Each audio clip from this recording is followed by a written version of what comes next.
This meeting happened, as you are all aware, close on the heels of the disengagement and patrolling agreement and the resolution of issues that had arisen in the India-China border areas in 2020. The two leaders noted that the special representatives on the India-China boundary question have a critical role to play in the resolution of the boundary question and for the maintenance of peace and tranquility in the border areas. In closing, Prime Minister Modi also assured India's full support to China's SCO presidency next year in 2025. Earlier today, in fact, just a short while ago, Prime Minister Modi met with President Xi Jinping on the sidelines of the 16th BRICS Summit.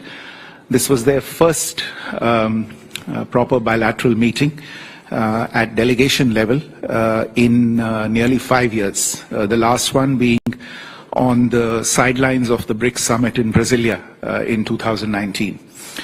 So let me just flag some points made by the two leaders during their meeting. This meeting happened, as you are all aware, close on the heels of the disengagement and patrolling agreement and the resolution of issues that had arisen in the India-China border areas in 2020. Naturally, the two leaders welcomed the agreement reached between the two sides through sustained dialogue over the last several weeks in diplomatic as well as military channels. Prime Minister Modi underscored the importance of not allowing differences on boundary-related matters to disturb peace and tranquility on our borders.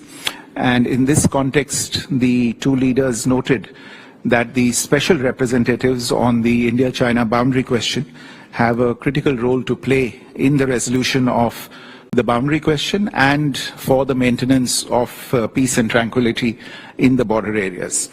Accordingly, they instructed the special representatives to meet at an early date and to continue their efforts in this regard. You may recall that Special Representative of India, Mr. Ajit Doval, who is also the National Security Advisor, and the Special Representative of the People's Republic of China, Foreign Minister Wang Yi, also a member of the Politburo, have met on the sidelines of international events, but they have not had a round of talks in the Special Representatives format since December 2019. So following today's meeting, we hope to schedule the next round of the SR's talks at an appropriate date. The two leaders also reviewed the state of bilateral relations from a strategic and long-term perspective. They were of the view that stable bilateral relations between India and China, the two largest nations on earth, will have a positive impact on regional and global peace and prosperity. And both of them stressed that with maturity and wisdom, and by showing mutual respect for each other's sensitivities, interests, concerns, and aspirations, the two countries can have a peaceful, stable, and beneficial bilateral relationship.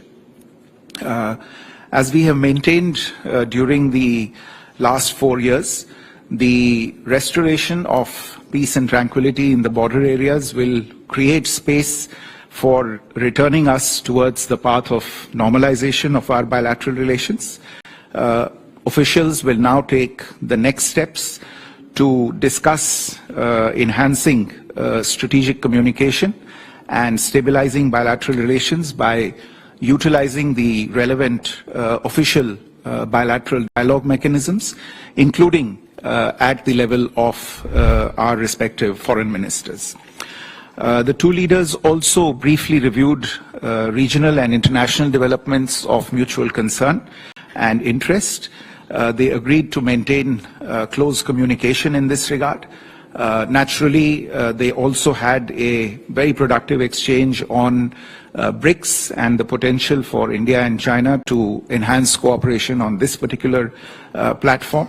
And in closing, Prime Minister Modi also assured India's full support to China's SCO presidency next year in 2025.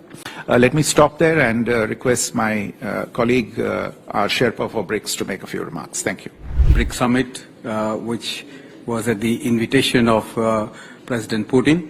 The theme of the BRICS Summit, as you all know, that strengthening multilateralism for just global development and security. Today, there have been two sessions in which Prime Minister participated. One is a closed plenary session, and the second one is open plenary session. Open plenary session included also representatives of businesses of all the member countries, as well as the financial institution representatives in the open session. At the end of the open session, the leaders adopted the Kazan declaration, and the declaration captures the various elements and diverse elements discussed by the leaders during these sessions. It recognizes the reform for the UN and multilateral institutions. In particular, it recognizes the Johannesburg Declaration and reaffirmed the support for member countries' aspiration to be permanent members of the UN Security Council. Cooperation in the financial sector was another element. It also included elements like payment settlements in national currencies. And climate change was another area of interest for all the leaders. There was a lot of views expressed, and also combating terrorism. Prime Minister, in his remarks, clearly brought out the importance of people-centric BRICS cooperation. That was his emphasis, and the fact that the leaders have agreed to finalize list of partner countries in the expanded BRICS membership. It was welcomed. The modalities have also been finalized. So with the expansion of the BRICS, as you all know, that this is the first time that BRICS in an expanded format are meeting. The 9 members currently which have met this time. So you will have an additional partner countries. The list will be out in the net. So what it means to us is also inclusivity, diversity in the BRICS, and brings in the dimension of the global south right in the center of the BRICS discussions and discourse. So development becomes central. Prime Minister's remarks included the importance of global south.